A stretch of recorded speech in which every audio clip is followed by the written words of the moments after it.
ஆகாது. ஒரு சம்பவம் சொல்லுகிறேன். ஒரு மிக 30-35 ஆண்டுகளுக்கு முன்பாக, அதற்கு முன்பாக கூட இருக்கலாம், இல்லை 40 ஆண்டுகளுக்கு முன் நடிகவேள் எம்.ஆர். ராதா அவர்கள், நான், டாக்டர் ஔவை நடராஜன், தமிழ்நாட்டுடைய தலை சிறந்த ஒரு தமிழறிஞர், பேச்சாளர், 3 பேருமே கால்நடை மருத்துவக் கல்லூரியுடைய தமிழ் இலக்கிய விழாவுக்கு போயிருக்கிறோம். தமிழ் மன்றத்தினுடைய முத்தமிழ் விழா போயிருக்கிறோம்.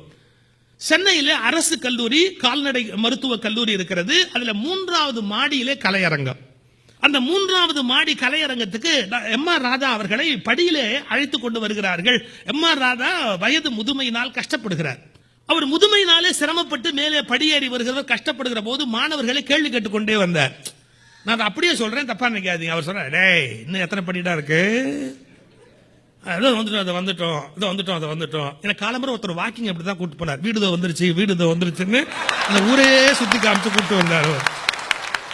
அது மாதிரி எம்.ஆர். ராதாவை ஒருத்தர் அதே மாதிரி கூட்டிட்டு போனார். எப்படி மாடி வந்துருச்சு, 3 மாடி. அப்படியே மூச்சு இறக்கிது எம்.ஆர். ராதாவுக்கு. அப்படியே மூச்சு உள்ளே வெளியிலும் உள்ள இறக்கிது அவருக்கு. ஒரு மாதிரி ஆன்னு மூச்சு விட்டு மேடைக்கு வந்து உட்கார்ந்தார். நான் காலேஜ் ஸ்டூடெண்ட், அப்ப படிக்கிறேன். ஆனா தமிழ் மன்றத்தில் பேச போயிருக்கேன். ஔவை நடராஜன் 3 பேர் மேடையில் போய் உட்காரும். எங்க யாரையுமே பேசுறதுக்கு மாணவர்கள் அனுமதிக்கவே இல்லை. நடிகவேள் பேசு கத்துறான், நடிகவேள் பேசு. உடனே ஔவை நடராஜன், அண்ணா பேசிருங்க அண்ணா. மூச்சே வரல, பேச்சு எப்படிறா வரும்?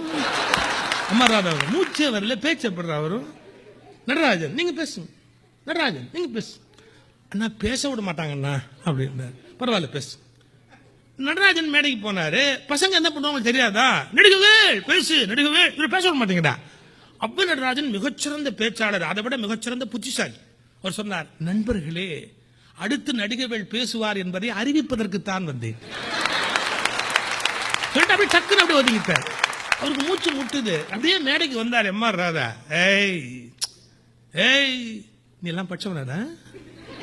மாணவர்களை பார்த்து கேட்கிற, நீ எல்லாம் படிச்சவனடா? வயசான கிழவனை 3 மாடிக்கு ஏத்தி இட்டுன்னு வரைய, நீ எல்லாம் படிச்சவனடா? முடியலன்னு சொல்றேன். அதுக்கப்புறமா வான்னு மேல கொண்டாந்து உட்காத்தி வச்ச உடனே பேசுங்கிற, உனக்கு அறிவு இருக்கட?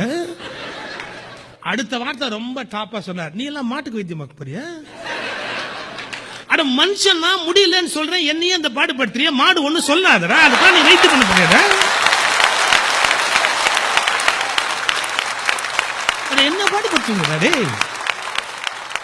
அடுத்த வார்த்தை சொன்னார், நடராஜ படிச்சவன். ஆனா எம்.ஆர். ராதா ஒரிஜினாலிட்டி. நடராஜா என்ன படிச்சிருக்கிற?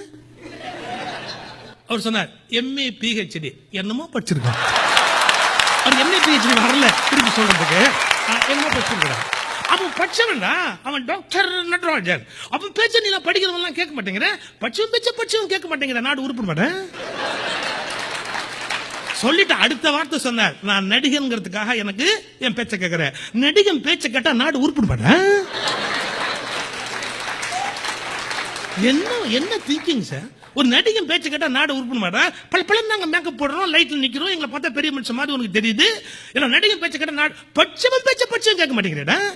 நான் படிக்காத முண்டம் சொல்றாரு, நான் படிக்காத முண்டம் என் பேச்ச கேட்கறீங்க, நீ எல்லாம் நாடு உருப்பிட மாட்டேன். பின்னிட்டார் மனுஷன். ஆனா ஒரிஜினல் திங்கர் அவர். கடைசியா ஒரு வார்த்தை சொன்னார், சரி இந்த ஆனாவனா படிக்கிறான், அது ஆனாவனா எவனோ கண்டுபிடிச்சான்.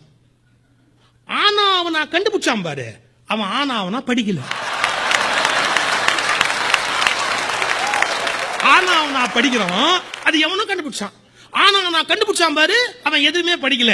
படிக்காதவன் கண்டுபிடிச்சது தாண்டா படிச்சவன் படிச்சுக்கினே இருக்கிறான்.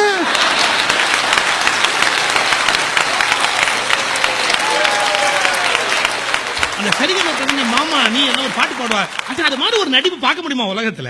மிகப்பெரிய நடிகர்.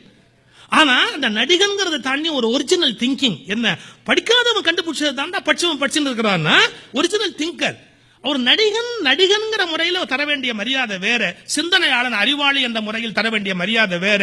தமிழர்கள் அளவுக்கு மீறி திரைப்படத்துக்கு முக்கியத்துவம் கொடுக்கிறார். நான் சொல்லுகிற வார்த்தை தவறாகவோ வருத்தமாகவோ இருந்தால் தயவு செய்து மறுபரிசீலனை செய்யுங்கள். பெண்கள் நடிகைகளைப் போல் உடை உடுத்துவது என்பது நல்ல பழக்கம் அல்ல. அது நாகரிகத்தின் வீழ்ச்சி என்பதை புரிந்து கொள்ளுங்கள். அவர்கள் பிறரை மயக்குவதற்கு உடை அணிகிறார்கள், நீங்கள் பிறர் மதிப்பதற்கு உடை அணிகிறீர்கள். இந்த வேறுபாட்டை புரிந்து கொள்ளுங்கள்.